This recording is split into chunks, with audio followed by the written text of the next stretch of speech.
happen.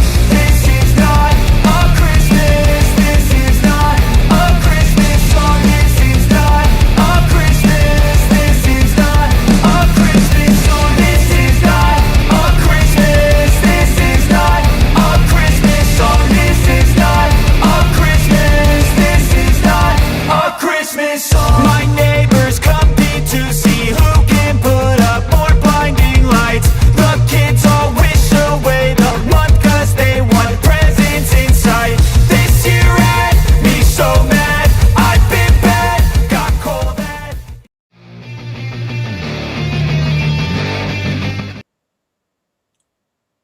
It wasn't supposed to start again. All right, so how's it going, everybody? I see we got several of you out there in chat already. How's it going? If you're new here, maybe like the video, subscribe if you want. If not, that's cool too. I get it. As for the ones of you I know, hey, Ryan and Ember and Maya, and let's see, I see John. How's it going, Dave? Hey, how you doing, man? We'll do a little introduction and stuff here first before we really get into stuff. We've got a lot of material to go through. If you guys have questions and things along the way, feel free to ask. You'll see my guest's information rolling through chat as we go, links to her channel and stuff. You can click that, go over there, give her a subscribe. She's got so much more over there than what you're going to see here today. This is just some of the hits, we'll say. But how are you doing today, Robyn? I'm doing well. Joe, how are you? I'm doing okay. You and I recently crossed paths on this World Harvest thing, and we weren't really sure. I wasn't sure how to go about doing this at first, whether to have you on for a stream or make a recorded video and put everything together or whatever. And the more I looked at it, I was like, well, I do mostly live streams now. Let's just live stream it and it'll go how it goes. And that's cool. You do live streams over on your channel, so nothing new to you as far as that goes. You're the Mega Maniacs podcast over there, right? Absolutely. Yes.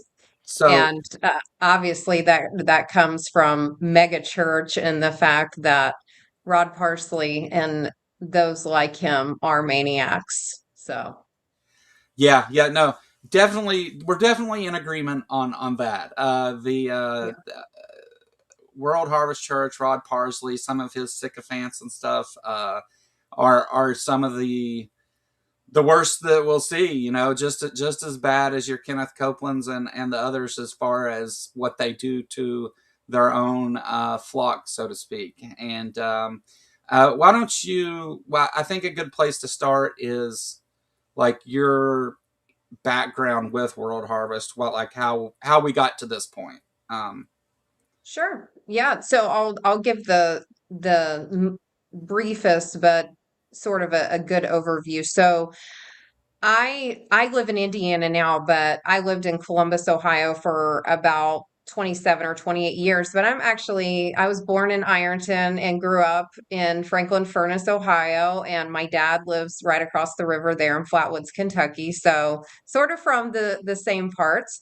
But I was in the human resources area as far as professionally.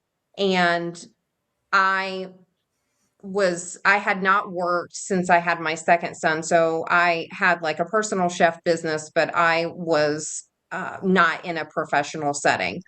And I had decided that I wanted to go back to work. And my oldest son was going to Harvest Preparatory School, which is Rod Parsley's K through 12 school. And it was his first year. And I saw that they were hiring for an HR director. And so I applied for the job. Long story short, they ended up hiring me as their director of human resources. And I was there from February of 2019 until the end of October of 2022. And my youngest son ended up going to the school there, but I did not ever go to church there, which sort of was a requirement. But I let them know, like, hey, I have a church that I go to. I'm not going to go here. And so they did end up hiring me, but they sort of make that a requirement for a lot of the staff, especially if you're in, more of an executive level type position. Yeah. Yeah. So the we had somebody in chat there, Aunt Jora, who was talking about the experiences as a graduate of World Harvest College. I've been looking forward to this stream. That's one of my mods here on my side, and um, we have. I know a number of people from the atheist community who have experiences with World Harvest Church, and so this definitely has a bit of crossover there. And there is also what you talked about. Yeah, Flatwoods, Kentucky. That's actually where I grew up. So that's the same hometown and stuff. I went to Raceland Worthington schools.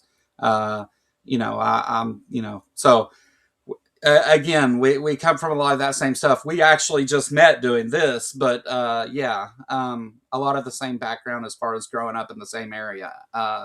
But yeah, which is kind of part of this that we'll get into later of where Sure.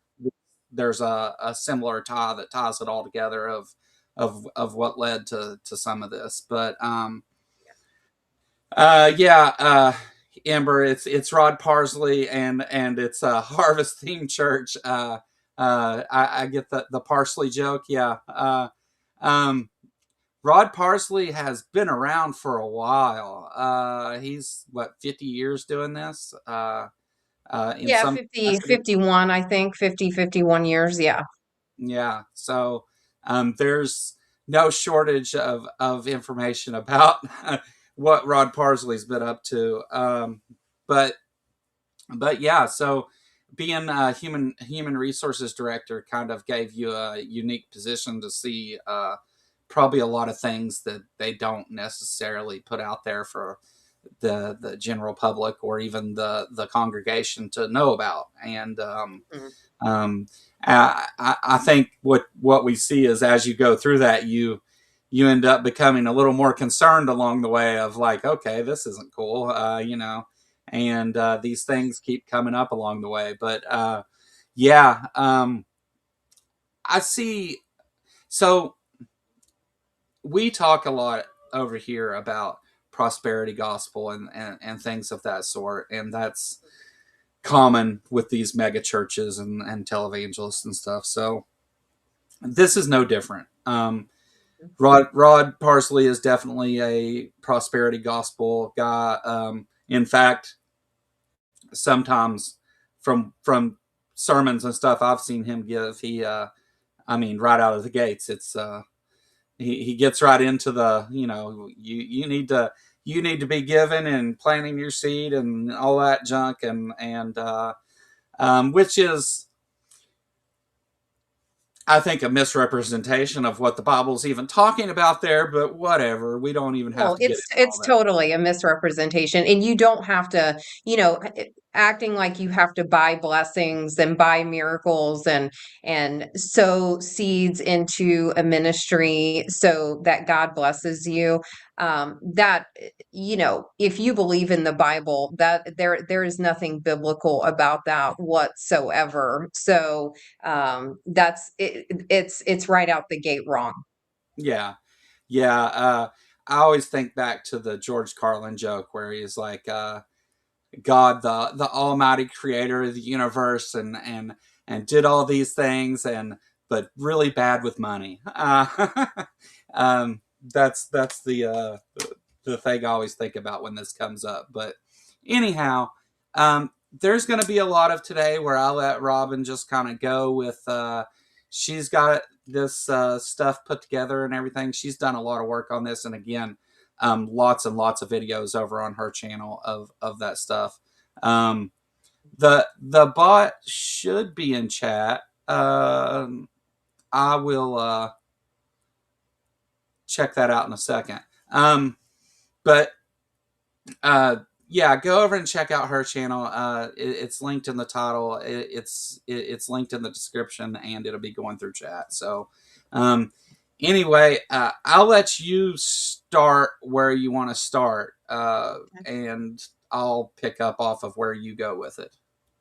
Okay, sure. Well, I don't know exactly how long this adds up to, but the original clips that I pulled was nearly 2 hours, and it would not allow me to upload all of these clips. And so I have tried to cut them down to maybe the 10 most egregious, or at least something that paints the picture of what people are dealing with at World Harvest Church, which I call a cult, not a church.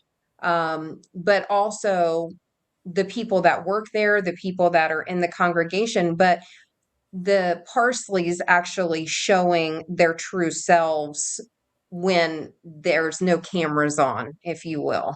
So we have some audio and video clips, and in fact, the first clip I'm going to play, so I'll try to set all of these up. I wish I would have had more. So I see some people in the chat that said that they went to either World Harvest Bible College or to Valor Christian College. I wish I had more clips from the work study students and the students from the college. But again, I can kind of point you in the right direction if you want to take a look at those on my channel. So, because we could only do so much. So the first clip I'm going to show was actually my second episode ever that I did, and it's called Typical Tuesdays. And I called it that because every Tuesday they as the Parsleys would have a service planning meeting with all of the people that would be involved in their Sunday and Wednesday night services. And so in this clip, we did disguise the voice of the gentleman that is getting yelled at, but Rod's is fine. So this is going to be the first clip, and then we can talk about it afterwards. Okay.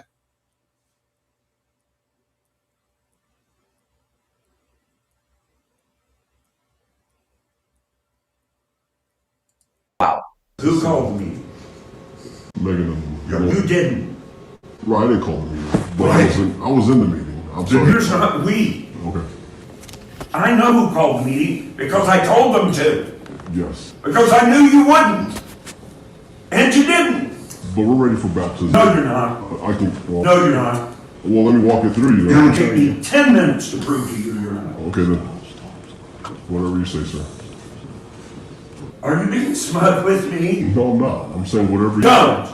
I'm not being smug. No, I'm not. Don't. I'm not. One more person grins at me, one more person smirks at me in this room, it will be the last one of you that does it. The money that is being spent in this room is obscene for what I'm getting. Obscene. I hired people to run entire sections of this place, not hold their hand through a baptism. Much less what I just went through. Are you ever going to learn not to backtalk me? Because it's been a year and you still haven't learned. You didn't call me, did you? No, I did not. Right. But you just said you did. No, so I was in the meeting. No, that you said that the third time. No, because not everybody, constantly wants to argue with me. I don't want to argue with you. I'm not here to argue with you. I would hope not. I'm not. 100% I'm not, sir. I'm not here to argue with you. I'm here to get the job done and help you in this vision. That's why I'm here. I'm not doing anything, sir. How much time did you spend on this Saturday? One which part? Any of it? I don't know. Did you spend an hour? At least 2 or 3. I did spend on Saturday. And I spent hours on Sunday. I didn't leave here till Friday night at 8 p.m. Sunday I worked. Yesterday I worked. I'm not trying to. You asked me when I'm working on it. So Sunday at 8 p.m.? no, Friday 8 p.m. On the Friday 8 p.m. Saturday I worked 2 hours. Friday 8 p.m.? So what? No, I'm just asking you a question. I won't even talk. Do you want rewarded? No, I don't want any rewards. I don't want anything. I'm just here to do my work with you. That's it. Pastor, no one spent the amount of time that what your email indicated we should spend. None of us. Want me to read it again? No, you don't have to, sir. I have it. Everybody else got it? Yes, sir. Maybe he's the only one, for whatever reason, speaking up. Because I can go around the room and ask you how much time the rest of you spent on it. Would you like me to do that? Anyone? Anyone?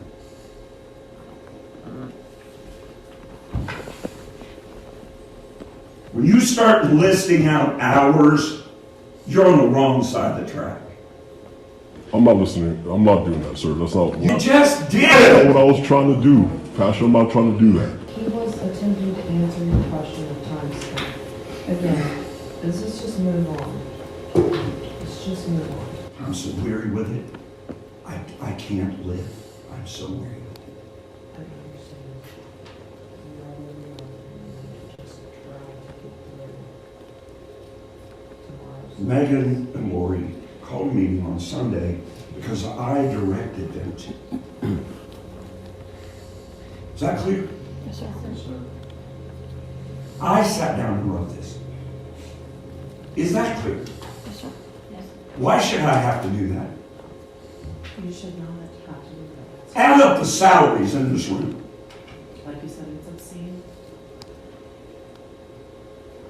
Beyond obscene. So we're either going to perform to that level or we're going to do something else. All right. I'm ready to hear about baptism. Thank you. Do you want to start with Mark your name or follow up or? What I wanted to know is how many of these 18 people that this other so-called department here has made such a god-awful screwed up. How could you plan anything so stupid?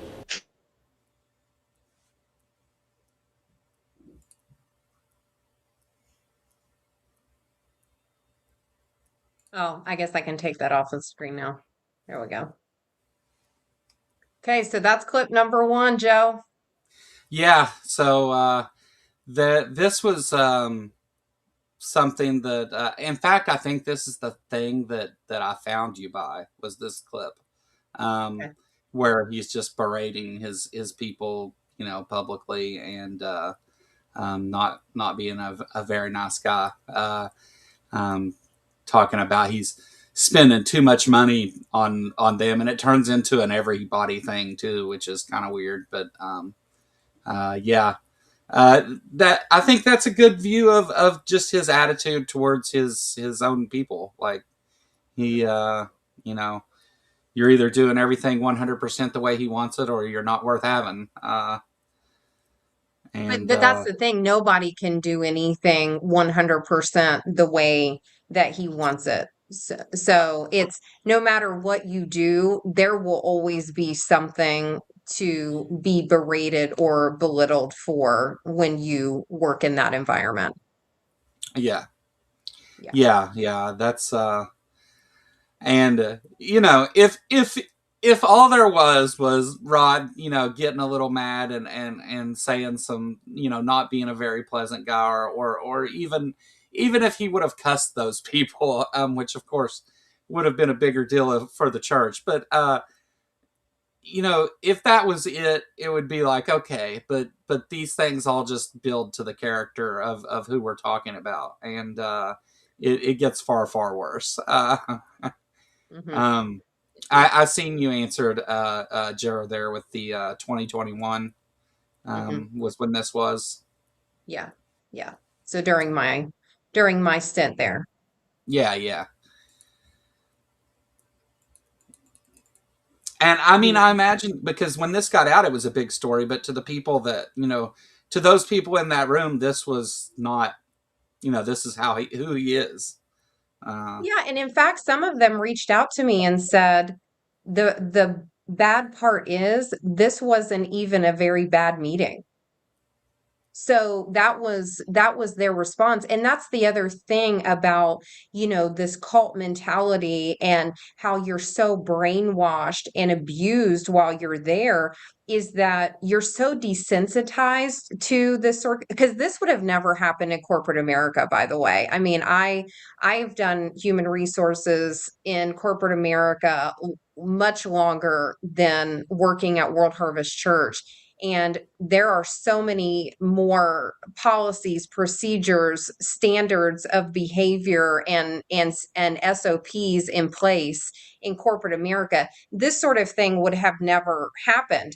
But you get, they publicly rebuke you, their words, not mine, in front of your peers. And so you hear the people in the video, no, sir, no, sir, no, we didn't do anything you told us, just to try to move it along to the next topic. So hopefully people stop being so uncomfortable because their friends and their peers are being berated so badly. Yeah, absolutely. Yeah, it's just shows the environment, right? Yeah, absolutely. So I've to the chat. I have the bot working now too, and now there will be links going through chat. Sorry about that. Live stuff happens. Absolutely. Hey, we're just trying to survive over here, Joe. Yeah. I don't know what the problem was, but I fixed it apparently. Whatever. And yes, Maya, I'm feeling better. Thank you. I'd hurt my back this week, and it's just there's been a lot of stuff in the last couple weeks here. But yeah. Anyway, the last few Maybe streams Rob Parsley put a curse on you. Yeah. Well, I certainly won't be going there to get healed either. Oh Lord. But yeah, and that's one of the things with Amos, who we'll get to later. But that's one of the things with him. Whenever I first seen the videos of him doing that stuff, I was like, oh, okay, all right, I didn't expect that, and but anyway, yeah, we'll get there. Sure. So where you want to where would you like Next to go clip? to next? Yeah, sure. So the next clip I'm going to play is actually video this time. So it's another public belittling and berating. And I'll play it first, and then I'll actually give some context because I want you to hear the tone of voice and the behavior before I give you a little bit more insight. So hopefully it gives the effect of how even worse this is going to be. So just 1 second. Okay.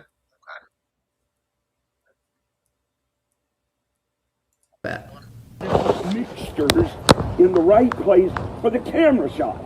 Yes, sir. Could we wake up? Yes, sir. And you people want to go to Israel and do a shoot? You can't do one on the property. Why am I bringing volunteers out here to do y'all's job?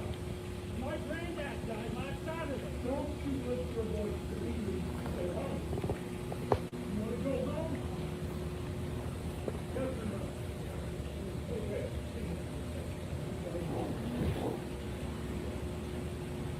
We didn't know about this until this morning. And they only told us to do this part over here. We weren't told what it all means. Oh, no.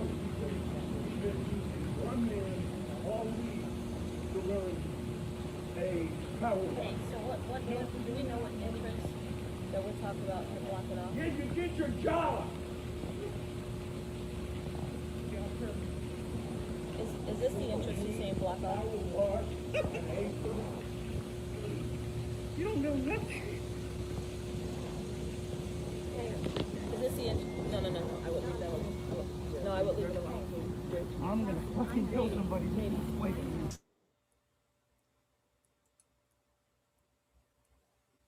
I'll stop sharing. Oh, you get it for me, the stop sharing. So I want to, now that you've seen it, and hopefully you can hear it okay on your end. I tried to make sure that the volume was up as far as possible. So in the first clip, you see him yelling, but you also see that big German Shepherd. Okay, so since the late 90s, early 2000s, Rod Parsley has always had these very trained guard dogs that he always has with him. So if just himself belittling, berating, making everyone feel as awful as possible when they are around him, if that wasn't intimidating enough, he also has this guard dog, and he is usually always armed. So that was one of the clips that I was going to play. It's the very first episode that I ever did. It's called The Smoking Gun, and it talks about Rod shooting off a gun in a meeting, and it's done to intimidate the people and scare everyone around him. So back to this clip. So the guard dog, you see that. So the young man that he's yelling at is actually his cousin. So his cousin works for him as the director of facilities, and that young man is his son. So he said, my granddad just died. So the cousin and all of his kids went to the funeral, except Rod told them not everybody can go because they were the only ones that worked in that facilities department. So somebody had to decide to stay back and take care of World Harvest Church while everyone else was at the funeral. So he didn't even get to go to his granddad's funeral because he had to work for Rod Parsley. So he's yelling and berating him during that. And, you see him storm off. Now, several days later, I guess they made things right. Or according to them, I'm sure somehow they ended up apologizing for Rod's behavior. But that's why I wanted you to see it first before I set it up to give it more, because I think it's powerful to know that he treats almost everybody this way. Well, and I'm no psychologist here, but his behavior is like almost what you would say is manic. Like he Sure. is just not even thinking clearly. He's like just screaming and yelling like over something that his behavior is making it take longer to get it done than what it would, anyway. Like the problems he was having, okay, fix the problems, let's get it done. That being what it seems like his primary thing would be here, but he's so busy, just screaming and stomping around there that he's making it take longer. Sure. Which, and also let's not just gloss over he did what in the meeting now. uh So the very first episode, and actually I pulled this clip, but this was one of the ones that I was having a hard time getting it to upload. So my very first episode is called The Smoking Gun. yeah. And I don't obviously have any audio or video, but we have ended up talking to people that was in that meeting, because that meeting happened the Sunday before so it happened on a Sunday, and then I started working there that Monday. Oh wow. And they they had like a bad Sunday service, or what Rod would consider a bad Sunday service. And so he called a meeting right after church, or service. We'll call it service because I don't like calling it a church. So you're talking, 12:30, 1 o'clock. So 12:30, 1 o'clock it started. At 11 o'clock at night, they're still in this meeting. And Rod is so irritated that he pulls a gun out and shoots it in this meeting. And It shoots a TV that, obviously is obliterated, but one of the pieces of the shrapnel fell in a chair of somebody that should have been in that meeting but had called off sick that day. And someone else was almost hit with another piece of it.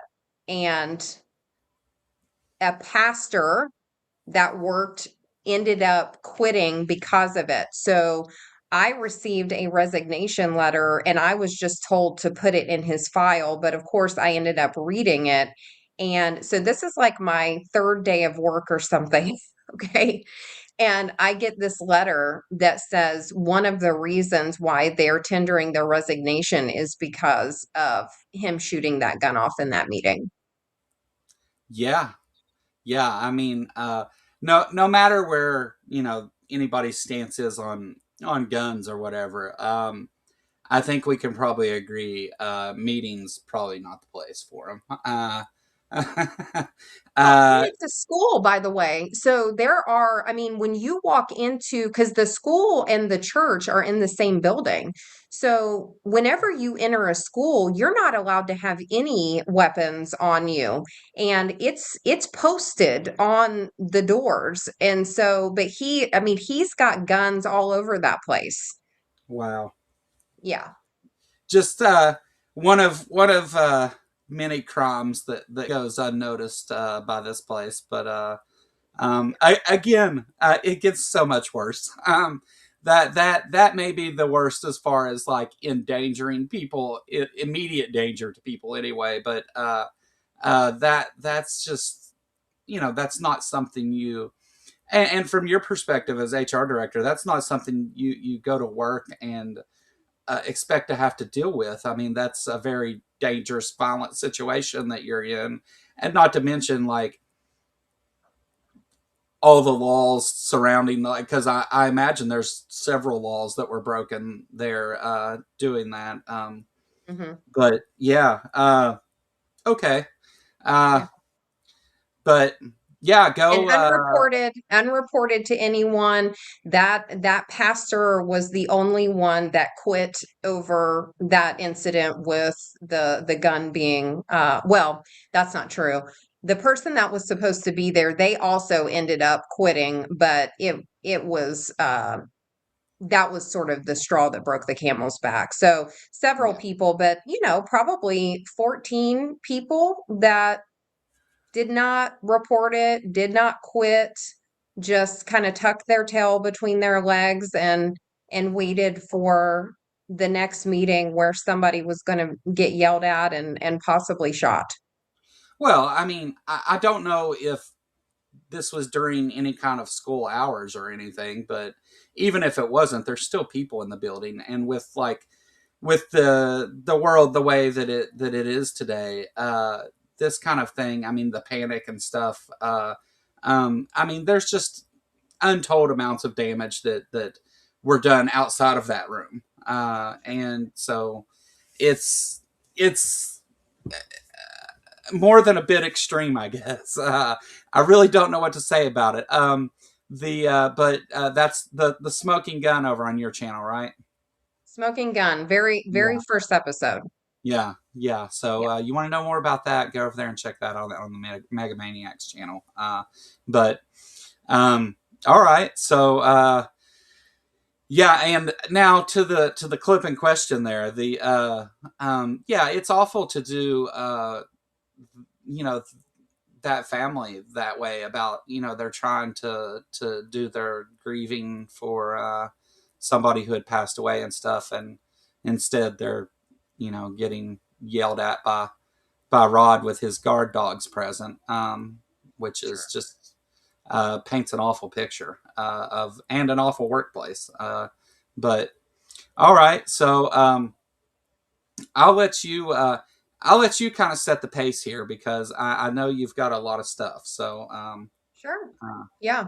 So the next clip I'm going to play, I actually wanted to play more of her interview, but again, this was one of the ones where it would only let me upload so much. So this young lady, her name is Carol, and her mom started going to World Harvest when she was pregnant with Carol. So Carol grew up in this place from infancy until she ended up having a huge falling out with the Parsleys in 2020.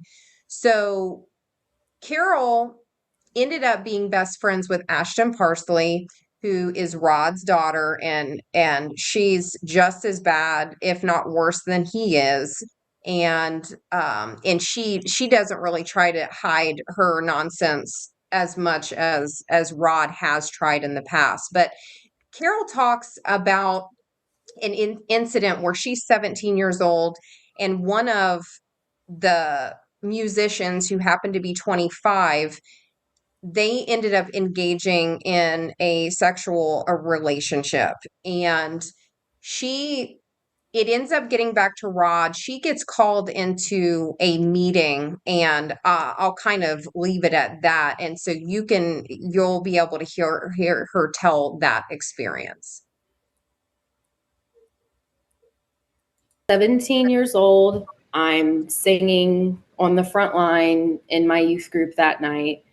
And after we're done with service, my youth pastors at the time, who I was living with and working with at the time, but they were like, after service, you're going to have a meeting and we all talk. I wasn't really sure what it was about. They took me back somewhere I had never been, all the way back in like the quarters and in some meeting room. I haven't been in that room since I was in it.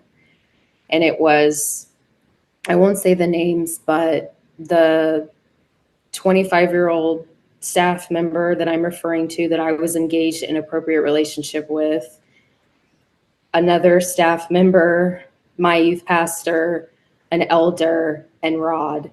And the meeting, they asked me, have you ever engaged in inappropriate behavior with this man? Have you ever kissed him? These are the questions. Not, she's 17. Who cares? Right. And I heard you say that you were 17 and you were in there. Was your mom there? Was your mom or a parent aware of this happening?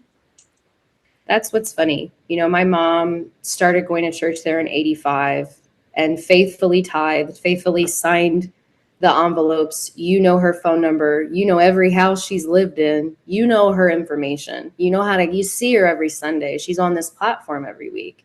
No one has said anything to her. No one is like, you should probably be in here with Carol as support. Outside of my mom, because I know how things work, they're worried about their ministry. They're not worried about people's lives. So even if you would have told my youth pastor's wife to come and sit, even if Joni would have been in there, even if Ashton would have been in the room, another female in the room, another woman, I'm already being abused by a man significantly older than me. Now you put me in a room with this man, his bosses, my authority, and it's all men, and I'm sitting here by myself. And I felt, after it all happened, that in itself was traumatizing. I had to cry about that. Like, you were in a room alone with a bunch of men and you were 17. Now I'm 33. If I knew a 17-year-old girl in a situation, I'm not coming at it like asking her questions. I'm wrapping my arms around her because she can't give consent yet. She's not old enough to. We're not having some conversation and discussion. There was no love. There was no, I was asked these questions. Rod got upset, not at my questions, I think just at the whole thing. And then my youth pastor told me, leave, let's just go. They stayed, though. I don't know what else transpired in the meeting. But then I was so mad at him. I went off on him because I'm like, once again, he's going to be mad at me. Now we're going to deal with this. And he's going to be like, oh, you keep running your mouth like that. And I'm like, oh, gosh, he's going to be angry with me. So my anger for everything that was happening to me, because, of course, I never got mad at him. never laid a finger on him, never raised my voice to him, not telling him, stop doing these things to me. I don't like this. Now I use my big girl voice, but to my youth pastor, but to the youth leader that I confide it in. That's where my anger goes. To the very people trying to help me, trying to do what's best, I took it out on them and attacked them while I'm doing it. He was just crying because I'm sure he knew it's deeper than this. And I'm just like, how could you? How dare you? And it's just a big mess. But the after the meeting, the message that was given is, I don't want to hear about this anymore. From Rod down, like that was the message. It wasn't, this was wrong. He needs to no longer be on staff. We need to figure out what we're going to do. This whole situation. When I was leaving the meeting, they started questioning him. And I overheard one of the questions, and it was regarding him coming to the dorms and sneaking girls in. And I overheard that. And I'm like, because I was engaging in relations with him. So I'm like, oh, he's engaging in other things. So I know I was not the only female that they maybe had meetings with, that they had issues with.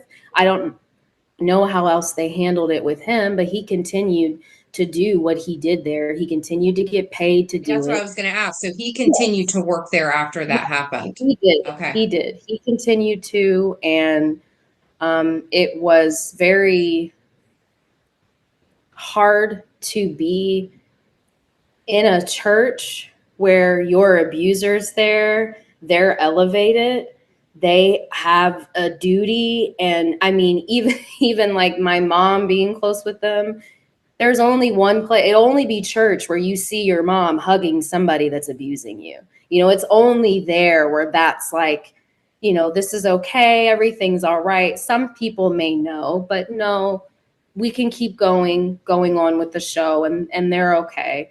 And knowing that there's multiple, I'm not the only one. Before me, I had heard of a girl, I had heard of a story. The fact that there's always, where there's smoke, there's fire. There's all these rumors.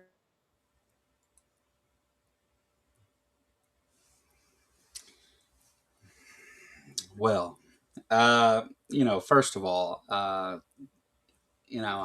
feel bad for the young lady there talking about this experience, and that this has been her experience there. And this kind of looking at women as the inferior group is something that comes up again and again with this particular outfit, and the victim blaming and all that stuff is we've seen it in other situations, but that's hard to watch, and to understand that what she went through and how that's affected her since and everything is that's a horrible situation. It won't be the only case of sexual misconduct we discussed today, but for sure, that's pretty bad. Well, it's awful from a litany of areas, because you have all of these people, and even the youth pastors are trying to give some care and compassion, but nobody could make an anonymous report to CPS. Nobody could make an anonymous report to the authorities. They couldn't reach out to her mom and tell them what was going on. I mean, that part to me is, if you keep stuff hidden and you don't talk about it, that's how this stuff continues to happen and get covered up. And these wolves and these abusers and child molesters, they just hide in plain sight in these churches. Absolutely. So so there's a lot wrong with it, but you see that happening, and you see it even happen in families where, it's like they know that there's incest or there's stuff going on in a family that goes back generations, but just nobody talks about it and does anything about it, and so the victims just continue to multiply. Yeah, yeah, that's the unfortunate reality of that situation too often. The It is very telling that it wasn't a problem that they were having a relationship or that she was underage or that guy worked there. That wasn't the issue.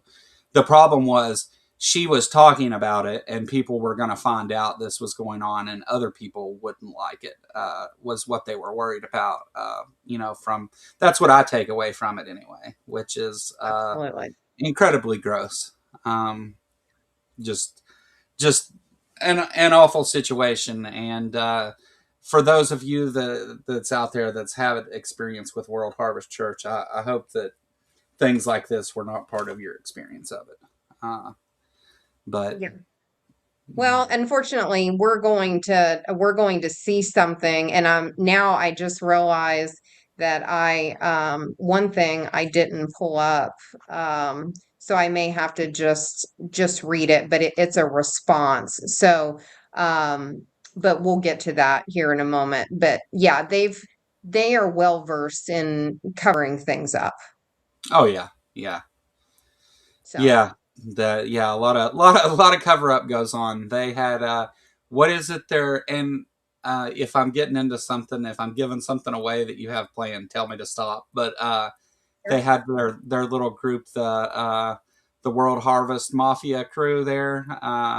Oh, the Ministry Mafia. Yeah, that's Ministry the Mafia. Ministry Mafia. Yeah, that's what I Mm, call them.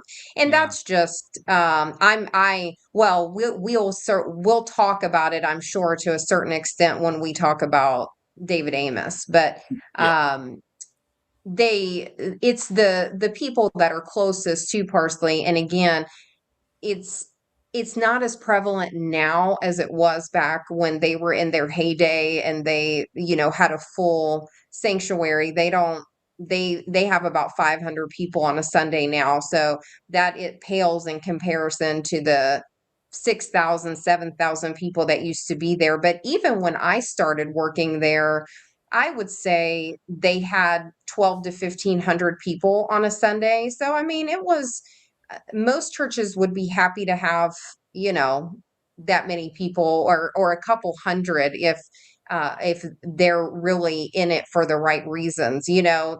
Typically the churches that are really have genuine pastors that, work other jobs, and they just feel like this is what I'm called to do, but this is not how I'm going to make my money. They usually have 50 or 100 people. It's not like a large, where you got a large church where you've got to show up 2 hours early to even get a seat. yeah, yeah, yeah. That does make things quite a bit different. Yeah, a All limited right. light. You know what? It's funny that you said that. I call him up his Amos. That's what I call David Amos. But we'll get to that. We'll get to that in a minute. Yeah, because he's so far up Rod Parsley's behind. You do not know where he ends and Rod begins. I'll tell you that. Yeah, yeah. Yeah. I Yeah, well, we'll get to David Amos eventually because that's really Sure. yeah, there's a lot there. And Yeah. but yeah, for now, let's you want to go on with whatever you have Next ready next? next clip. Yeah, Yep. sure. So the next clip I'm going to play was an interview that I did with a gentleman named Michael, and he was Rod's head of security at one point in time. And so in this clip, he's talking about a situation that he was involved in, and it's just further clarifying where Rod Parsley stands on how he treats people. So I will cue that up now. Yeah, and I can recall a time where Pastor Parsley was on the platform one morning during the Sunday morning service, And he's like, man, I'm a CEO of a multi-million-dollar corporation. And that just, I don't know, that just didn't feel right. Hearing that, like, no, you're the pastor of a ministry. I didn't say that, but this is what I'm thinking, you know. And I remember one time if I recall correctly, this happened after a Sunday morning service where one of his executive administrative assistants came to me and said, hey, we need you to come to A Wing after the service. I said, okay. And I'm thinking, oh boy, what's going on? And I was told that they're going to be releasing somebody, termination, releasing, whatever it was. And they told me I needed to be in the hallway near the A Wing conference room. And anyone that knows that area knows that his executive area is on one end of A Wing and the conference room is on the other end of that long hallway in the executive wing. And I'm like, okay. At this point, I don't know who's being released or anything. And then they finally told me who it was. It was a young lady by the name of Carrie Price at that time. And I see her come walking down the hallway, and I knew immediately. I'm like, oh my Lord, what is about to happen? And I wasn't inside the conference room while this release was taking place. They wanted me outside in the hallway in case they needed my assistance or anything like that. And she didn't cause any problems at all. She was very, very gentle. But once inside the conference room, all I heard was a screaming tirade. I wouldn't talk. From Rod or from someone else? Oh, from Rob Parsley. I would not talk to a pet that way. He screamed. He yelled at her worse than I ever heard anybody spoken to in my entire life. My personal life, doing security, doing executive protection, I have never heard anybody screamed at the way she was screamed at. I believe he said something to the effect of, why am I getting phone calls 3 o'clock in the morning about, and I'll mention what I heard. And apparently he was upset with her because she went, I believe the night before or the day before, and sang for another church or another ministry. And I'm like, because before I heard it, I'm okay, what has she done? Is she embezzling? Did she do something? I'm like, and it's all because she sang for another ministry. And he released her. So after this 15, 20-minute shouting tirade takes place, she comes out of the conference room and she's just totally, completely broken. Her makeup, everything, she's just in a puddle of tears. So I'm stuck between, oh my Lord, do I step out and try to console this young lady? But at the same time, I got a responsibility to protect him, you know? So that's one of the incidents that just stuck with me, you know? And I'm glad that you brought that up and gave me the opportunity to speak on that first, because Robyn, in my field and what I do, especially personal protection, we have to carry a command presence, you know, and because it's a deterrent, because people will believe, I'm not going to mess with to protect you because this guy looks like he means business, you know? And sometimes I've thought about it a lot, that if anyone feels like because I was with pastor, if I was with his mom, or if I was with his dad, if that made them feel intimidated, especially some of these people that have been broken because of his behavior, his manner of speaking, if I was with him when any of this took place, I asked them to forgive me. Yeah. And I mean, I think with that, this is another, goes with the shooting the guns off and the dogs and just creating this presence to fear him. And you know, I imagine that gentleman there was probably used in much the same way. You know, where I've got security right outside the door here, even though it wasn't going to be necessary for that. It was to create that just that fear and show that power. Yeah, well, and Carrie, the young lady that he's speaking of, because she ended up getting let go and brought back probably 3 or 4 times. Okay, so this she started singing there when she was still a teenager, I believe. So she has been attached to that place for a long time, and she's 5 foot nothing. Maybe weighs 100 pounds soaking wet. Okay, so there would have been no reason for security to need to be outside of the door in case she got upset that she was being let go. Yeah, yeah, More control and fear tactics for sure. that's Yeah, yeah, it's something. yeah. It is something. I do think it is nice that that man is able to uh, now look back on that and see that he may have been used in that capacity, like Sure. that I can see now that the whole purpose was to intimidate. Absolutely. Absolutely. Well, but that place, you can't say no. So there are people that knew how awful that place was, but because they had families or because they were so brainwashed and beat down by the place that, they've recorded videos, talking about how great World Harvest is and you need to come there or come work there or whatever the case is. And then that's on the internet for forever, and now they feel guilty because they knew how awful it was, and now these videos exist for forever that they were promoting a place that they thought might absolutely kill them if they stayed there any longer. So, and even I was to that point, I mean, I feel guilty at times because I encourage people to work there. I was interviewing people, teachers, any kind of position that you can imagine. And they would ask me, well, what do you like about working here? Or, why do people leave? And I was typically speaking honestly about my own personal experience, but I still knew how other people were being treated and which positions were kind of safe and which were not safe.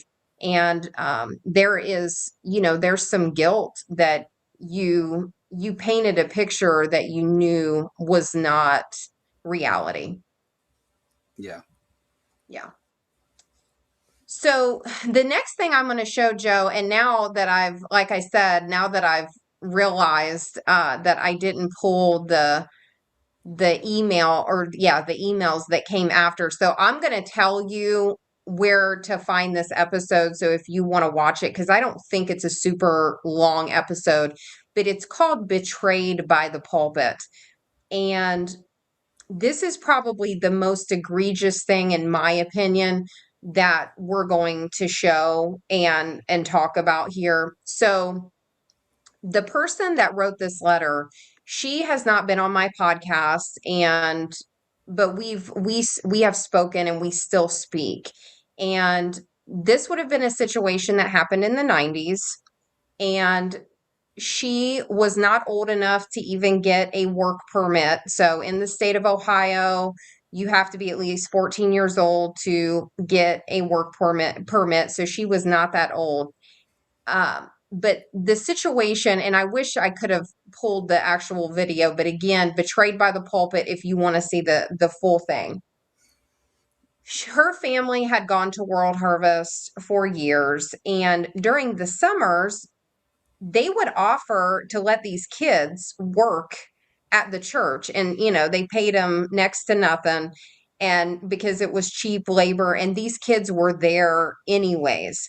So in the position that she was in, it was working like in the mailroom, and the gentleman, or I don't want to call him a gentleman, the man that was working in that department is a known pedophile, and he was an elder at World Harvest Church. and he sexually abused her, raped her, all of the things, beat her. He even kidnapped her because he was taking her off the property and taking her to his home and things of that nature.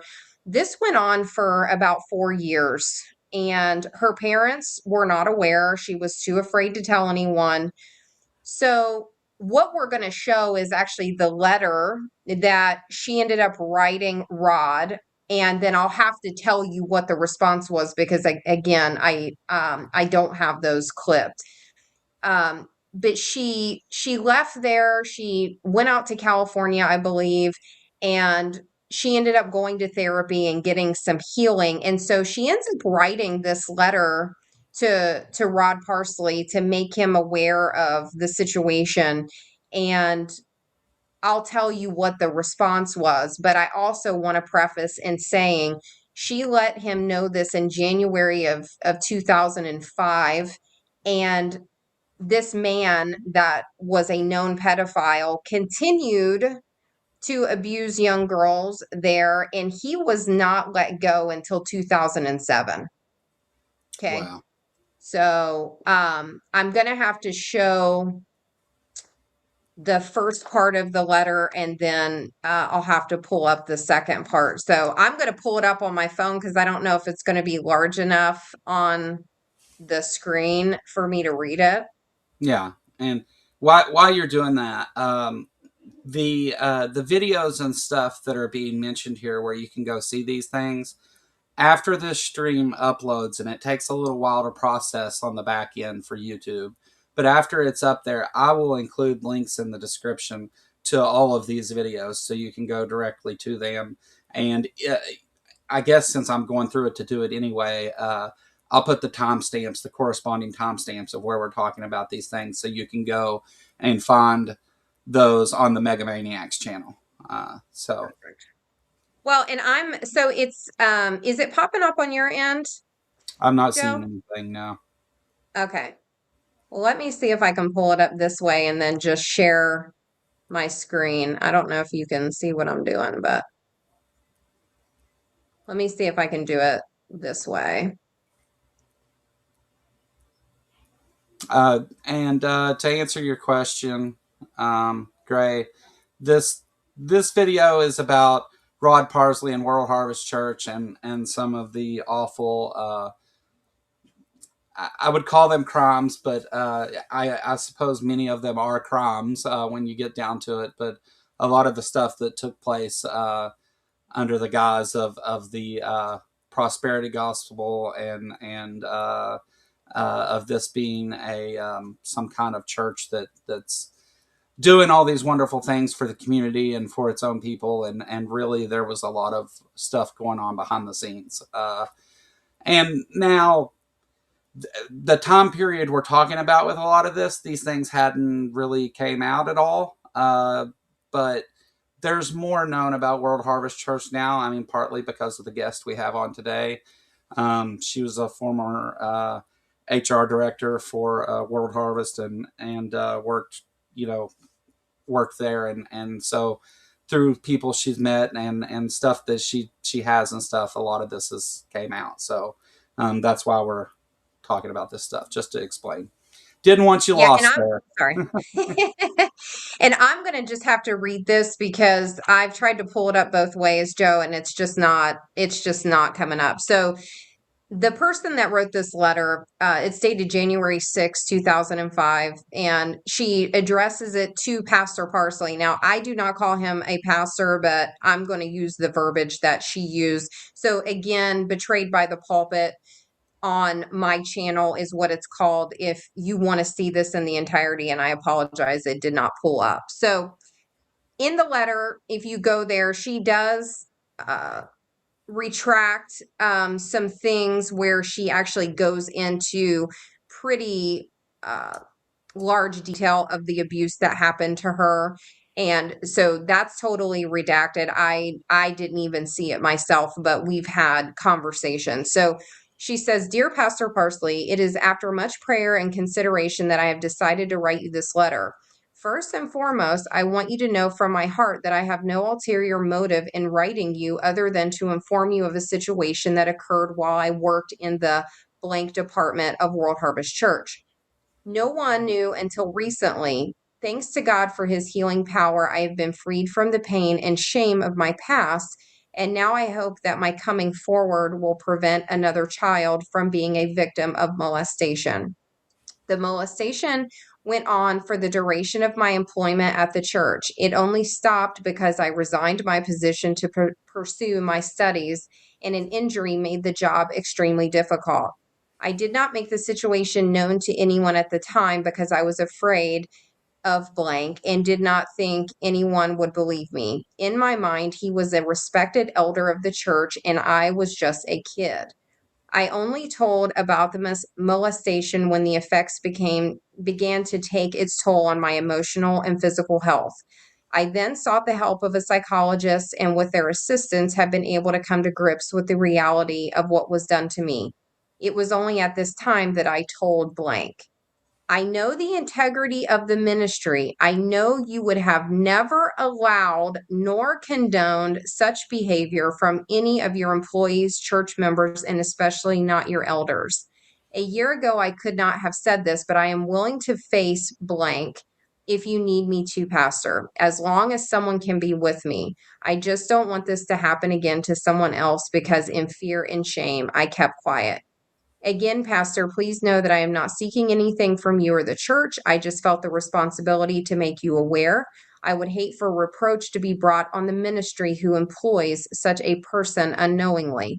This was a very difficult letter to write, but it was the final step in going on with my life. And as I stated above, I have kept this information private except for blank and blank. I'm asking that you use the same discretion with the information, sharing it only with those who need to know in order to remedy what needs to be repaired. And then she said, if you would like to contact me, and she left her information. Now, she did not say the name. The guy's name is Terry Kelly. He was an elder at World Harvest for, I think, since the late 80s. And so he's been involved with the place. Well, he subsequently passed away in 2018, so we couldn't even file charges on this guy because he was already dead. But we know that he did abuse others, but none of those victims have come forward as of yet. And the response, which you will see on Betrayed by the Pulpit, so the response that she gets is not even from Rod Parsley. She gets a response from Joanna Ridgway, who her nickname is Tweet. And she is like Rod's personal assistant. She writes a lot of his sermons for him, this sort of thing. And she responded and said, "It was a pleasure seeing you and your mom. And I'm sorry I didn't get to see your dad. It would have been nice to see him." Some pleasantries. And then right underneath it says, "This response is directly from the desk of Pastor Parsley," and they give this young lady the contact information for their attorney. And that's it. No meetings, no, sorry this happened to you, no even giving her the respect of having a face-to-face meeting to have to give them such a letter. And then they keep this guy employed for another 2 years. Yeah.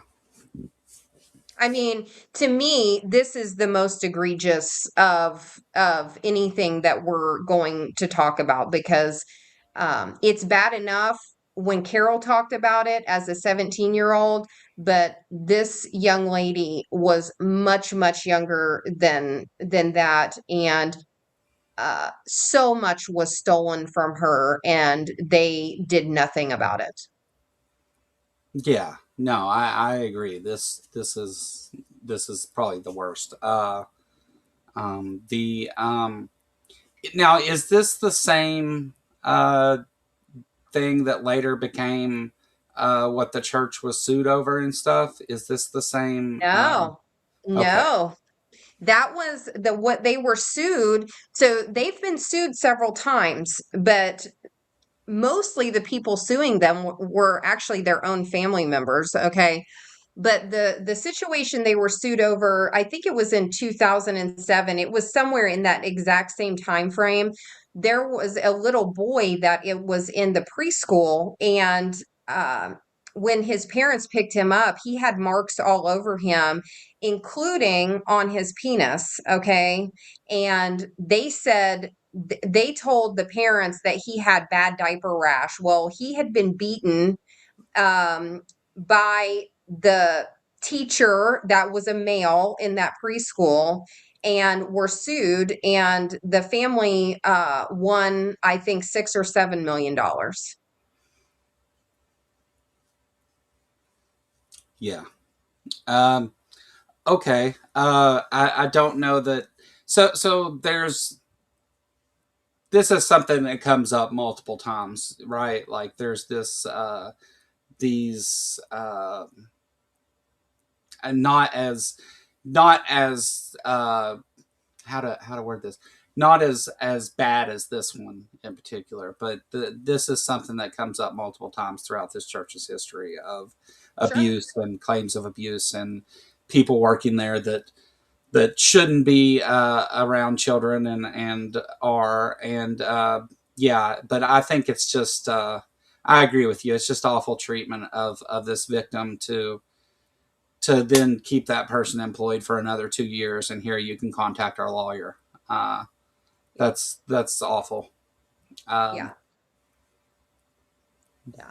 Well, and luckily, she was able to really understand that this was not on her, but someone that was also abused as a child, it can ruin your life. I mean, Oh yeah, you typically have uh, a very long line of obstacles that you have to overcome, just about how you view yourself, how you view other people, how you view authority. There was, for me personally, a lot of drug and alcohol addiction because I just wanted to escape reality all the time.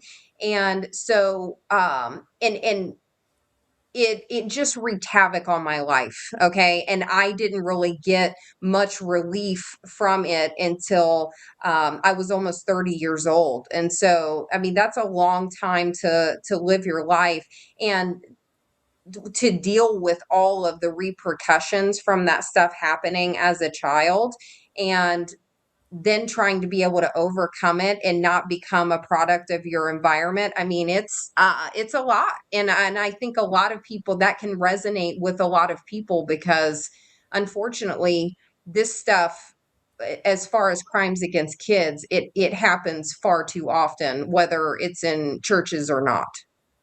yeah. No, I agree. There's no there's no setting where that's any better. It doesn't matter whether it's a Sure. church or not. I do think that with some of these mega churches and things where the pastors are treated as rock stars and things like that.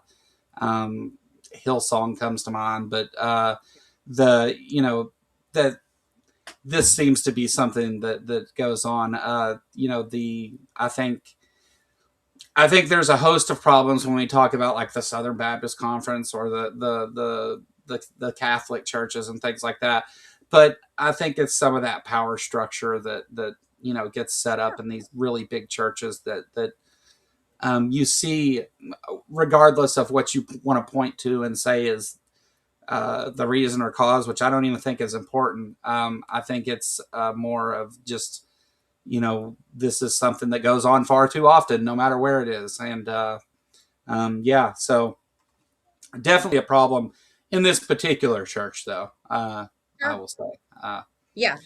And that's my experience. And I will also preface that when I started doing the podcast, I just thought that this was a very toxic, abusive workplace.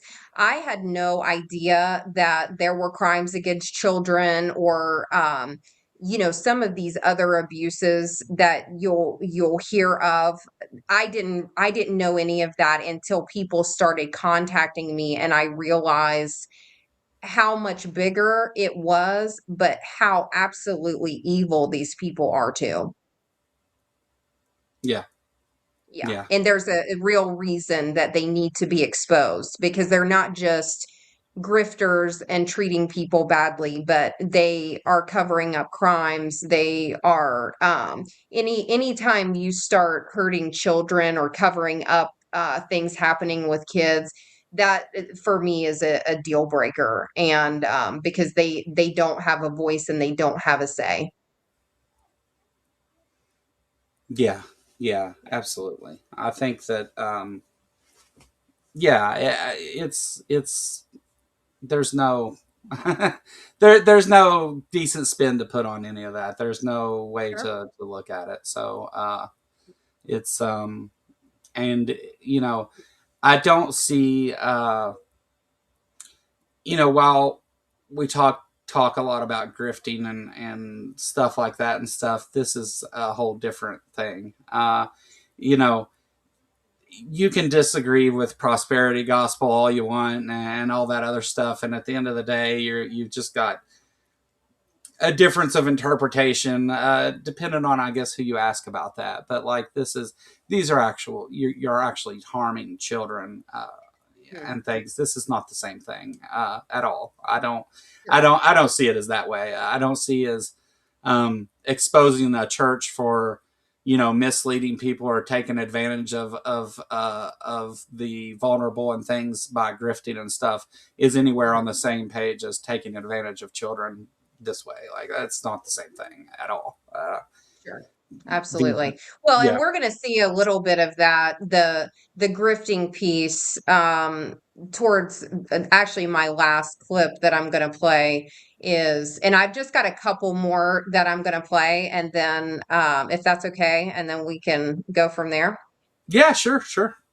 Awesome. Okay. So this next clip that I'm going to play, this was from a gentleman that actually went to World Harvest Bible College, and shortly after arriving there, he was hired to be Rod Parsley's personal assistant, which at the time he thought was just this great honor for him to even be asked to do such a thing.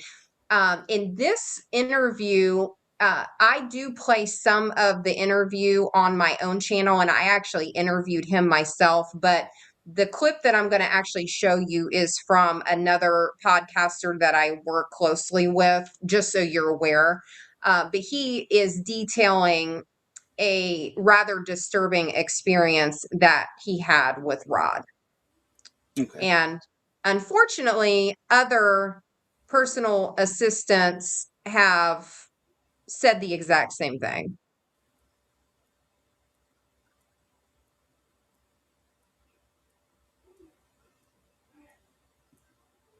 Why are my videos not playing? Do you see it on your end, Joe? No, it hasn't even pulled up. Huh. So Evie Mux, there it goes. Okay. Okay. Just took a minute. Who in 2007 was a 25-year-old preacher in the making from Pikeville, Kentucky, just down the road from Martin County and Warfield, which is where the Parsley clan originates from. Well, in 2007, at age 25, young Garrett packed himself and his wife and all their belongings into the car and drove up to Canal Winchester on the south side of Columbus, found an apartment, got jobs so that they could enroll in World Harvest Church Bible College, School of the Spirit. And just a couple of months into that, they had a great opportunity, or so they thought. They'd caught the notice of one of the staffers and were offered the position of personal assistant to Rod and Joni Parsley, respectively. Well, what they thought was the opportunity of a lifetime and a great honor soon became anything but. And oddly enough, executive staff. So, one of my first experiences back there, him preparing for service, he's changing his clothes. Okay. You know, he's getting out of the casual clothes and into his suit. And there's where he gets ready in his bedroom, which has a bathroom and, of course, closet, bed, dresser, those type of things. A living area, it's a kitchen, living area. There's a library there. Yeah. And I'm in that library part of the apartment, and there's double doors that separate the living room from the bedroom. Okay. But it still has that big open feel to it. Right. Open area. And Rod is naked, walking back and forth, talking to me, instructing me on what to do later that day or go get this for me. When you say naked, like he's in his boxer shorts or his briefs? No, this is complete 100% naked. In Tennessee, we say butt naked. You're saying? Butt naked. Okay, but that's just for a quick second. No. He's conversing with me. What, conversing? Like You looking and I, right at you? Yeah, not as close, but looking at me to tell me, go get this, whatever, I need this. So it's not like a oops, sorry? No, it's not a oops, sorry kind of situation. He's meaningfully walking around a king in his castle, butt naked. And he's looking at you eye to eye? Yeah, eye to eye. Did you, 15, 20 feet away. Did you return his gaze? No, it was shocking to me, Everett. Yeah. I am a young Christian, a young preacher that looks up to him, on so many different levels. Pastor, the evangelist Rob Parsley. And I'm seeing him talk to me naked. This is so shocking to me, so pardon me if we go back over this. You're saying that you've been there for a matter of months. Mm-hmm. You're there to pursue a call of God, prepare yourself, get a Bible education. Right. You get this opportunity for this, like, once in a lifetime, or like how many other people get this opportunity. Right. And you're executive assistant to a worldwide known, travels around on private jets, is on all these different TV stations. You're what, 25 years old? I'm 25 years old. Yep. That would make him about 50. He was 50 years old. And he's buck, stark, frontal, nude, naked, talking to you like that's normal? With no shame. He's not even trying to cover it up. Or it's almost, I was under the impression, like, look at me. Look at me. Look at me. Because it's so open and out. It ain't like he's sneaking behind the door. Hey, can you run and get something? I'm getting ready to get in the shower or whatever. Nothing else exists. I've never heard of anything like this. Right. No. Nothing prepared me for that. Does his family know that he does this with personal assistance? I definitely know Ashton does, because I was there once when he was naked and she's in from college. Okay. And she's back there while I was sitting on the couch waiting to, do my duties, do my work as personal assistant. And he's in the bathtub, of course, completely naked. And Ashton's probably sitting beside of him on the toilet. Having we're not conversation. accusing Ashley of using the toilet, but you're saying, or Ashton, she's close by. She's sitting on the toilet talking to her naked dad. Yeah. Why he literally gets up to dry off with a towel, walking around. So just so I'm clear, this kind of parading around naked behavior wasn't like a one-off or one time or just with you. He's engaging in this with his 18 or 19-year-old daughter in the same bathroom while he's taking a bath? To me, as here I am slightly away from them in that living room part of the quarters. Yeah, I can hear their every word of their their conversation. They're talking about family life, mom this, and the your stock brother, market, or whatever. Yeah, house, school, Well, Kara, so if they're just at like mundane level conversation, and he's just walking around without a stitch of clothing on with his at 18, you're an adult. Yeah. When did that behavior start? Yeah. And this gets told by a number of people. right? That so yeah, Yes, they we have have several assistants that have told the exact same story, not just with him, but also with the daughter Ashton. So she has a green room. She would frequently walk around naked in there in front of female and male staff members. yeah, Yeah. and the it's not so much about the somebody chooses to be a nudist or whatever. I mean, I'm sure for a number of people that's a strange thing, but when you're talking about in front of somebody you're paying to be there, um, that type of thing takes a different turn, and it's uh, not appropriate. Uh, Well, um, but the other thing about that too, Joe, is that these people they're millionaires, okay? They have millions of dollars. If they truly wanted someone that was trained in being a personal assistant, like, you see these people in Hollywood and stuff like that. You're trained to be a personal assistant, so you are well versed in what you might encounter, what your duties are going to be. They could go and find somebody that would not be put off by this kind of behavior, likely, okay? But what they do is they get these young, impressionable kids that come to the college. They sort of prop them up and make them feel like what an honor this is, because Garrett had been watching Rod Parsley since he was a kid and like was idolizing this guy. He wanted to be a preacher because of him, all of this stuff. And then that's your encounter with them. I mean, it's very strange and off-putting that you would even put someone in that position. But again, I think it speaks to the control tactics. I think it was definitely a power move as well. But you even wonder, because I know that this has happened with other males. Does he possibly like guys and he wants to see if they'll respond to this behavior? I don't know, man. I mean, it to me it's super strange. yeah, I think with it being an employee and not knowing what or why this is happening,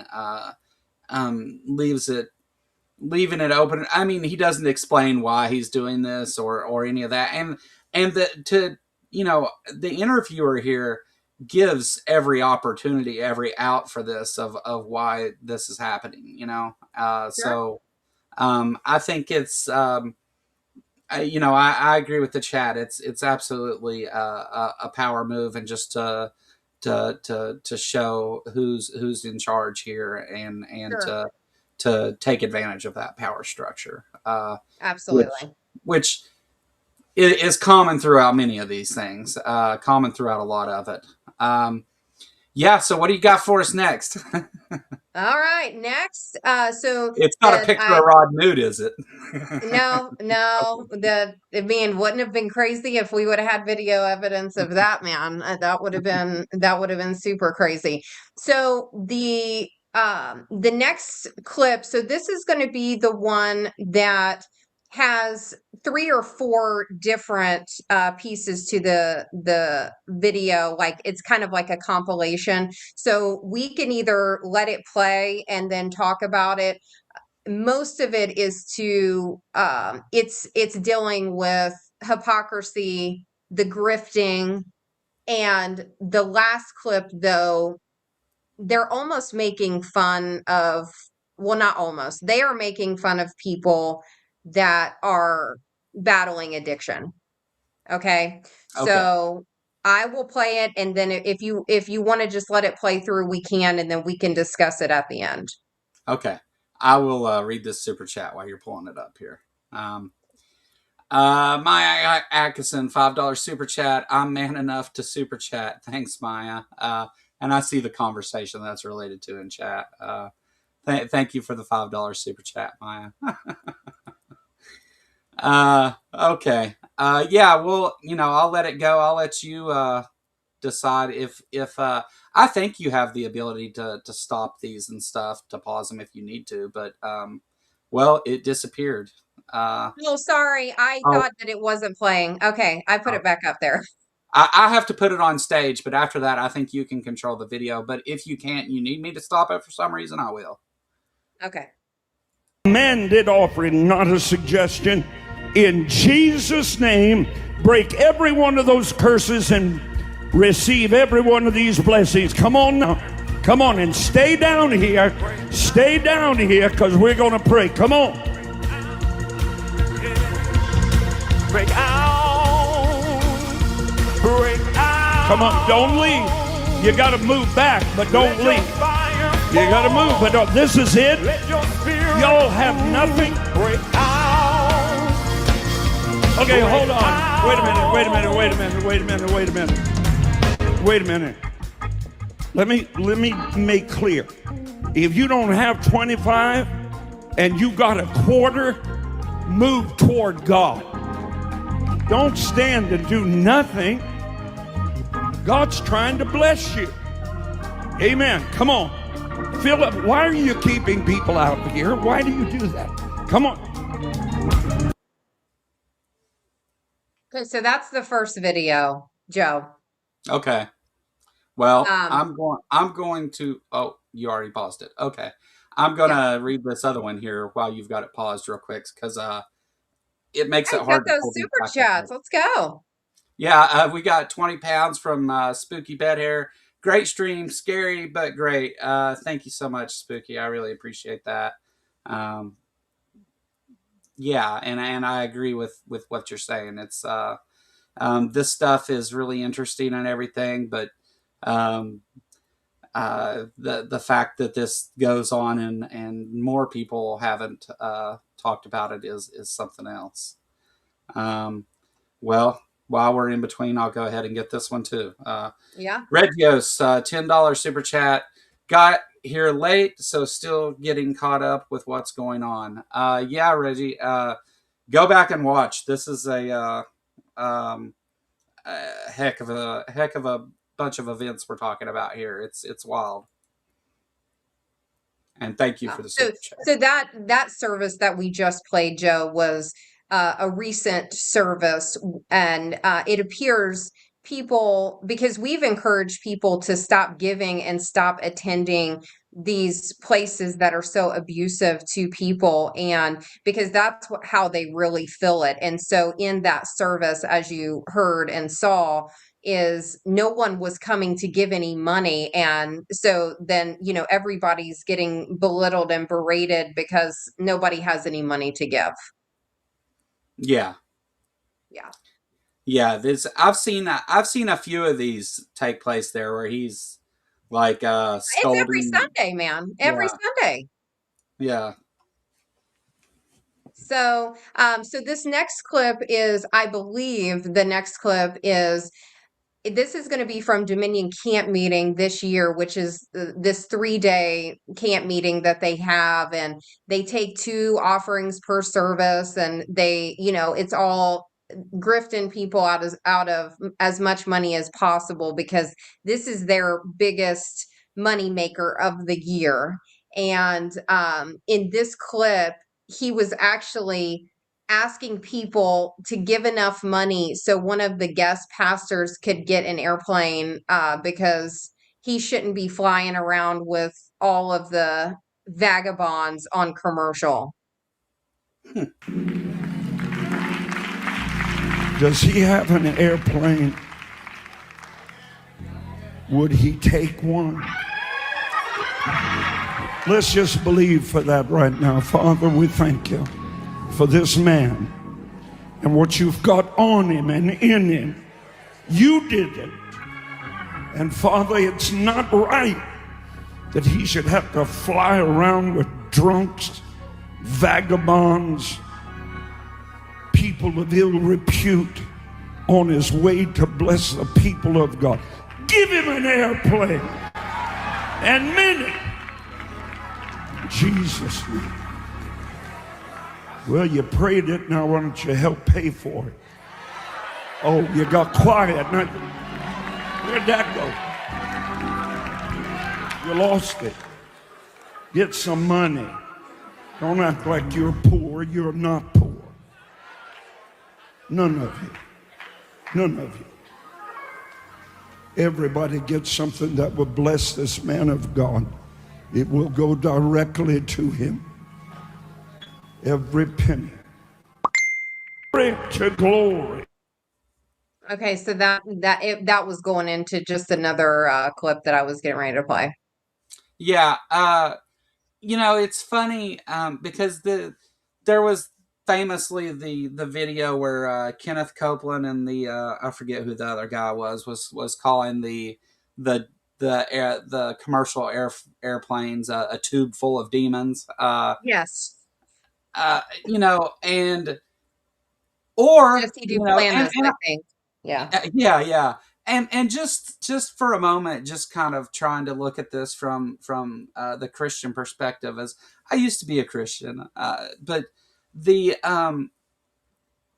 also, I mean, or you may know those people as the ones that you're supposed to be saving and bringing to God, not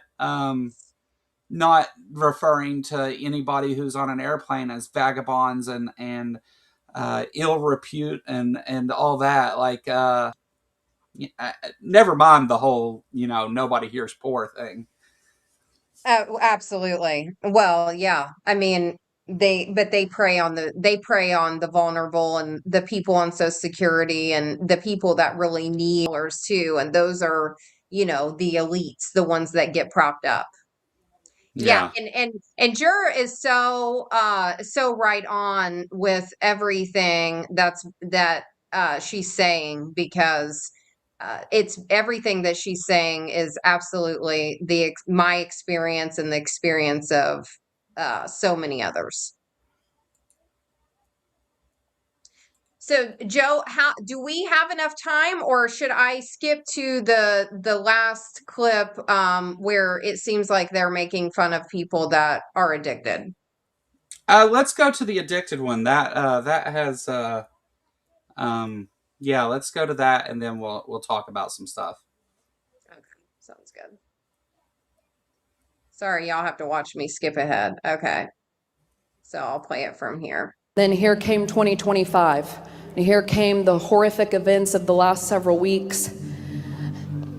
And I've been so disheartened and so burdened in my spirit, watching so-called Christians and believers conduct themselves with such hate, such bitterness, such resentment, such ugliness, reflecting nothing of the Christ they claim to serve.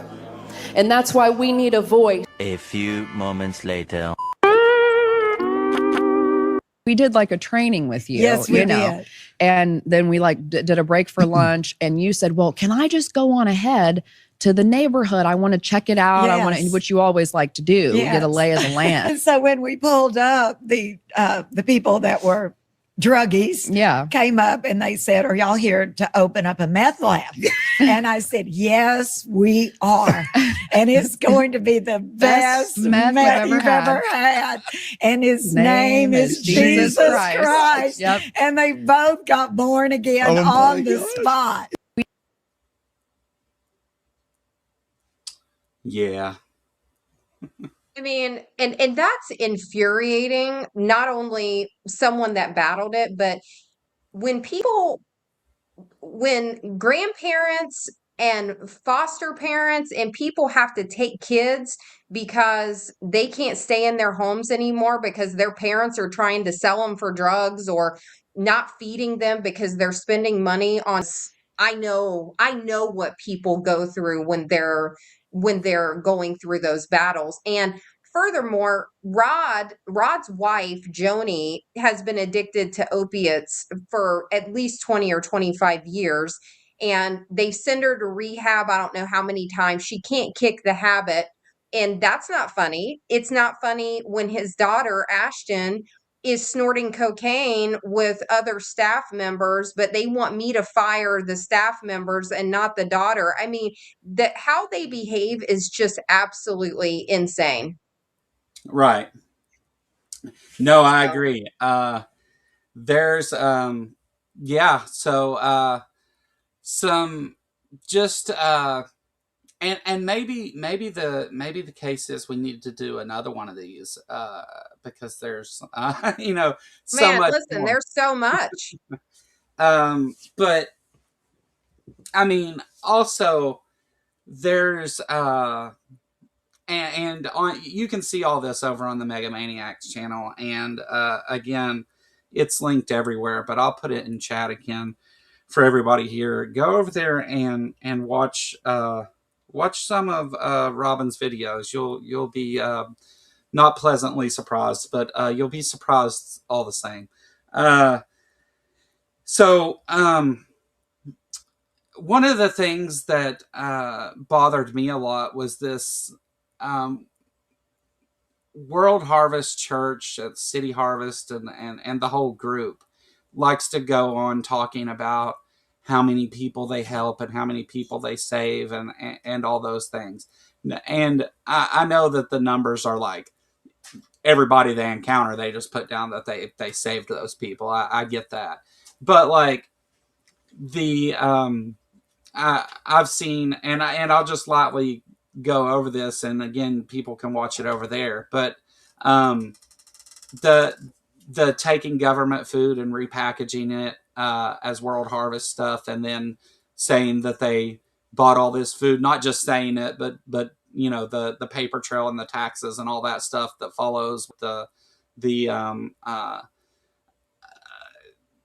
putting down that they had spent all this money on food that was donated government commodities and repackaged as that. The funny story about the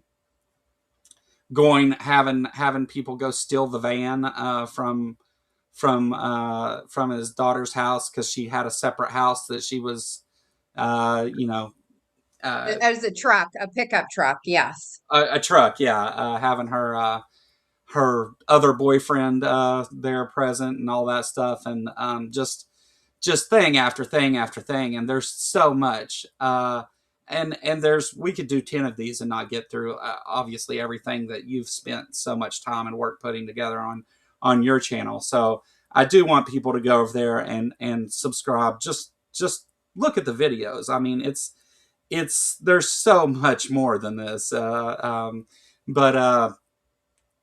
I think that just with what we've went through so far about Rod Parsley and the church, like that is bad enough. Real quick, I do want to bring up David Amos, and I don't care if we get that far down that road or not, but to be clear, before we go down this road with everybody, David Amos is somebody that I went to high school with and didn't have a very good time with. I was, I was popular in high school, played football, was vice president of my senior class and all those things. I didn't have a hard go at it in high school as a lot of people do. But this is one thing that one person that tried to make my life difficult and did in a lot of ways. And I don't care for David Amos. I haven't since then. And one of the things with him is that there was this, at least it seemed like they were firing him. Did they actually fire him and bring him back, or was he just kind of moved? Yeah, so if you go to if you either search it or go to my channel and just look for Bishop David Amos fired, you will find the video, and I show clips of what his office looked like prior to him being let go, and then what the office looks like after. So my understanding, and because I still have contacts on the inside, right, that feed me information, and he was sexually harassing one of his staff members, and it had been going on for about a year, and she finally had enough. Well, initially they did let him go. Now subsequently after that, I don't know if he begged and pleaded for forgiveness and that's why they brought him back, but my understanding and my, I don't want to say assumption, but my understanding is because he makes them a lot of money being the ambassador for City Harvest Network. He's the guy that's going out and bringing the churches in, and to be a part of City Harvest Network, you have to pay an initiation fee.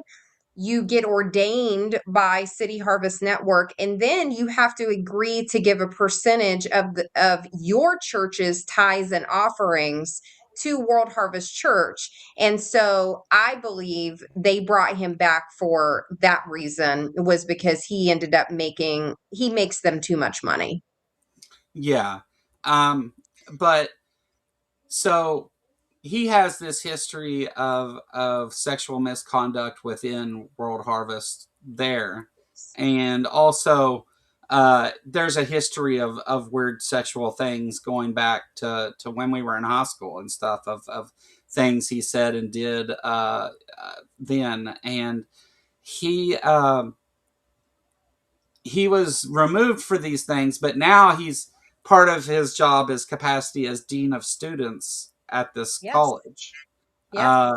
Which, I mean, okay, you fired him and brought him back. Given the other stuff, that's not, that big of a story. I mean, it's bad enough, but obviously you're employing some sort of predator here. But then you put him at the school where they've had problems in the past and all this stuff, and there's seems like kind of what they do with people that are that way there.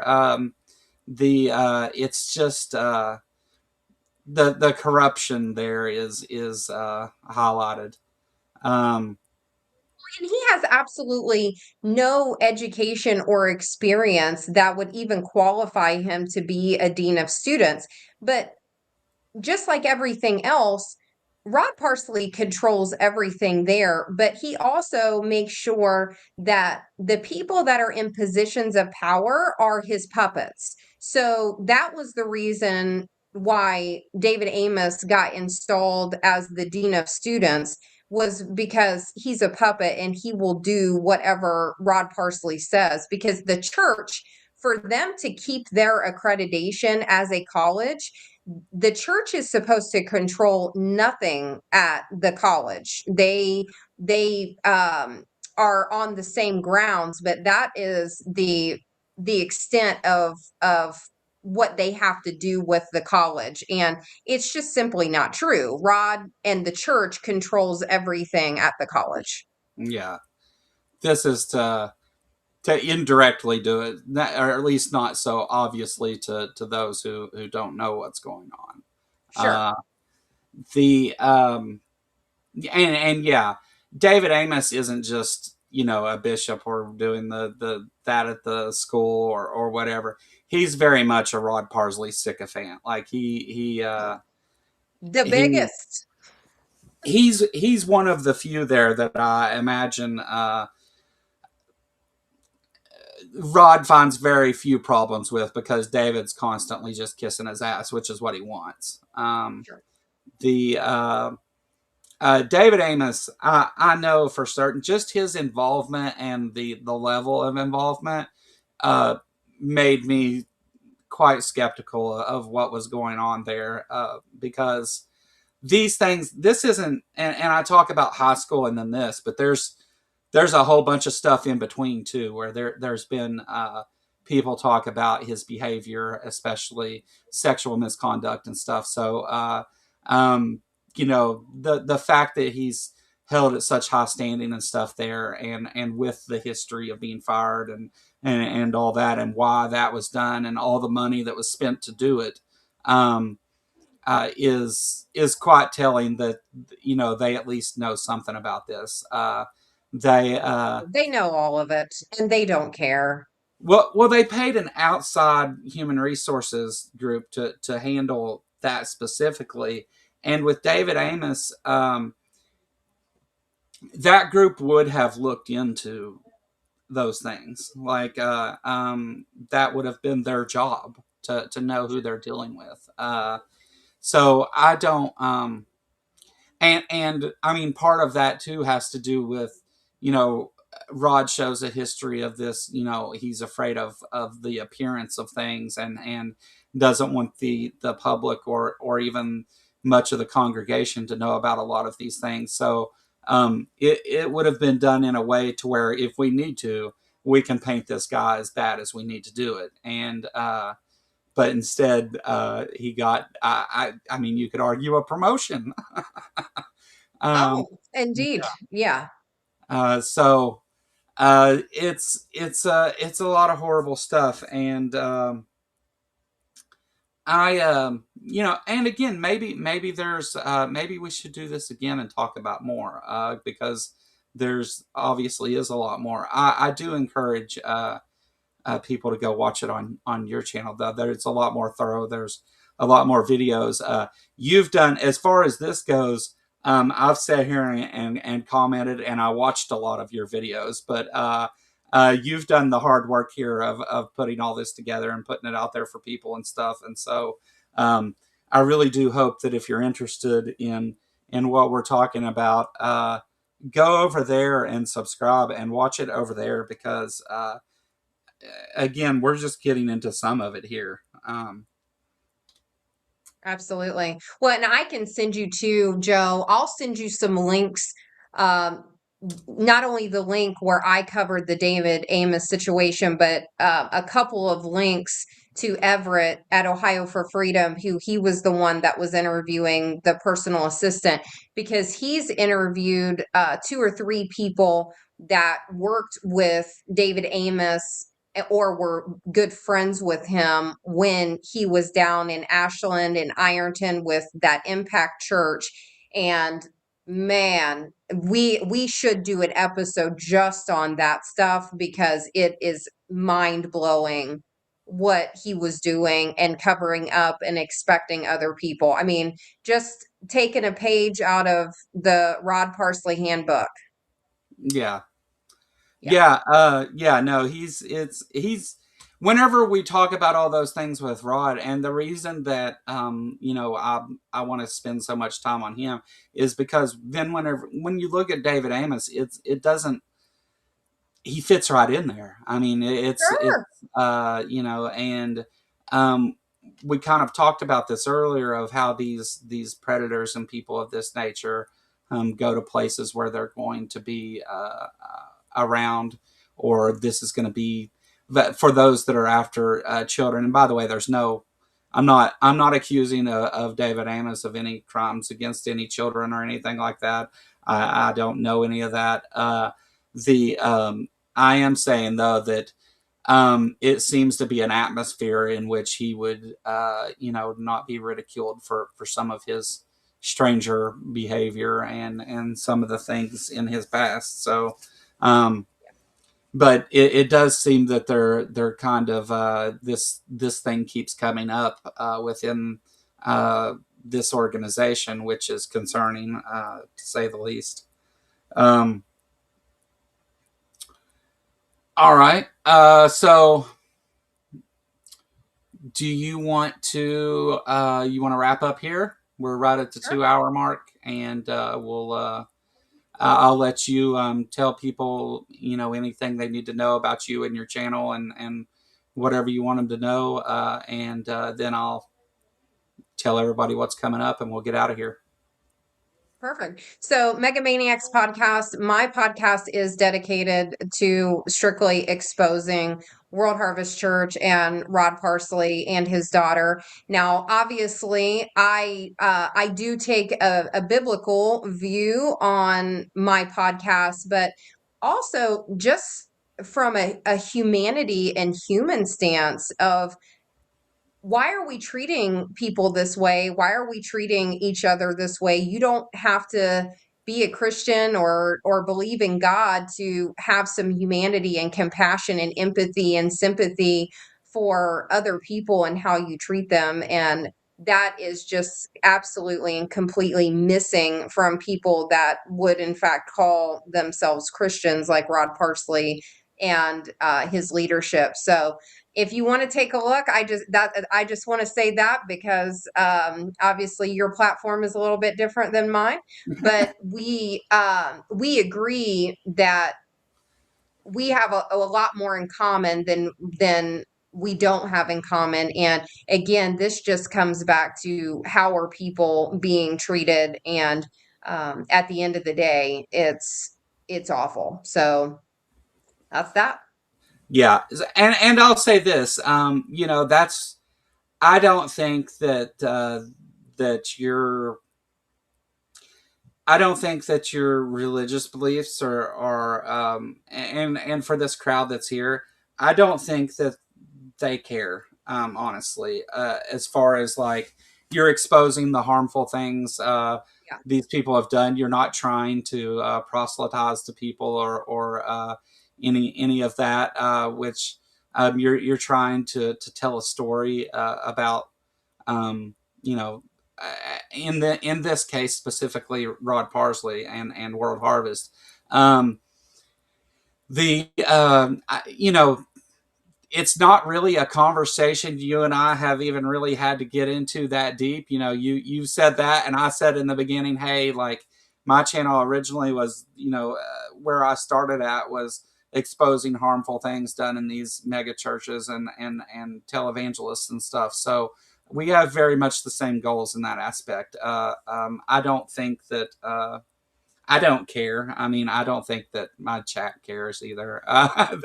You know, obviously there's topics that if we were to go down that road, we're going to disagree on things, obviously. But that I don't think that that's important to letting people know what's going on with this church and these people and what they're doing out there. I don't think that.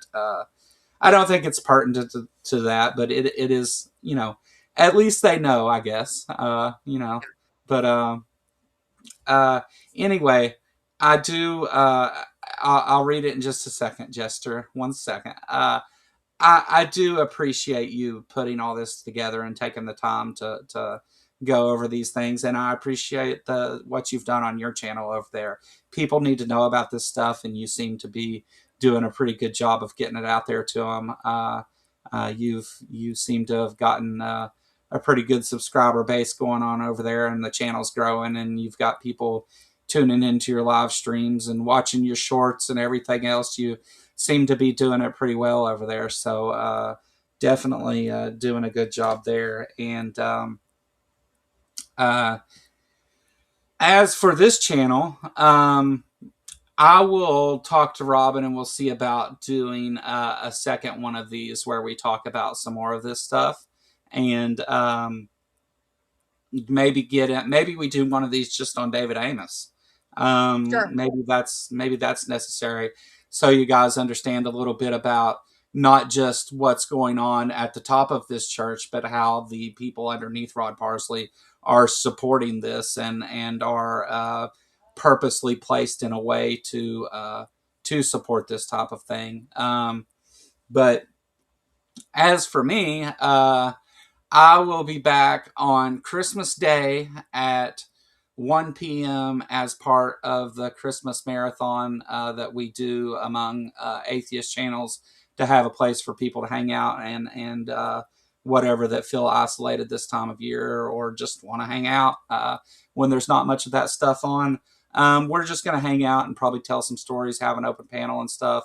But 1 o'clock on Thursday, Robyn will be here with me. A couple other people are going to, not this Robyn, the other atheist Robyn will be here with me. I don't think I'll be here. Atheist Robyn from the Politicality Show will be here with me, and all of you guys know her. I don't know why I'm explaining who she is. And we'll have some other people stopping in too. So yeah, come hang out for that. That'll be fun. Jester, thank you so much for the $5 super chat. It sounds like you are a secular humanist as well as a Christian.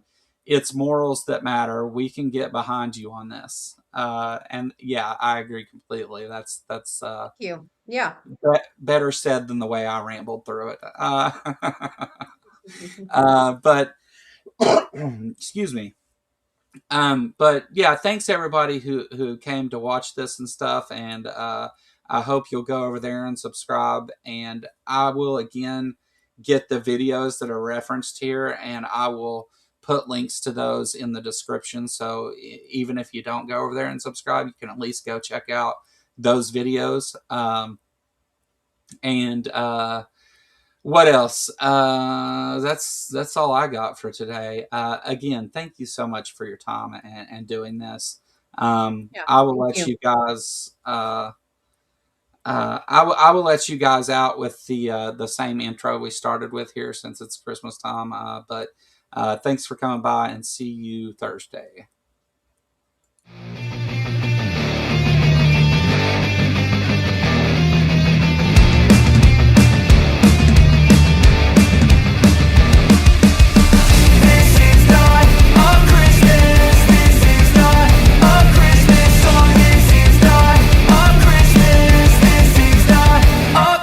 The Christmas tree's on fire, Santa's holding the lighter. My parents are both liars, I got gifts but 1 subscribers. Thanks for the candy basket, oh got another jacket. My stocking's filled with acid, am I dreaming? What just happened?